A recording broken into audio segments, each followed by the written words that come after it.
800 metre দীর্ঘ একটি ট্রেনের গতিবেগ 78 কিলোমিটার পার ঘন্টা।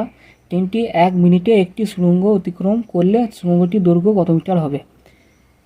দৈর্ঘ্য বার করার সূত্র হলো ডিস্টেন্স সমান সমান স্পিড ইন্টু টাইম। এখানে স্পিড দেওয়া আছে 78 কিলোমিটার পার ঘন্টা।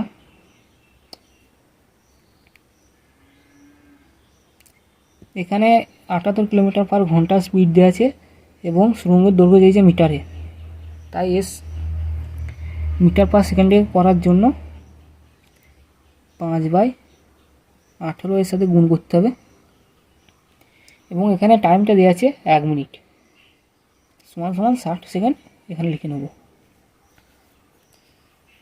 এবং 6 × 3 = 18, 6 × 10 = 60, 3 × 2 = 6, 3 × 6 = 18। এখানে গুণ করলে হবে 26, 10 × 260, 260 × 5 সমান সমান 1300 মিটার। এবার এখানে ট্রেনের দৈর্ঘ্য দেওয়া আছে 800 মিটার এবং ট্রেন আর সুড়ঙ্গের দৈর্ঘ্য মোট বার হলো 1300 মিটার। এর থেকে যদি 800 মিটার বিয়োগ দেওয়া হয়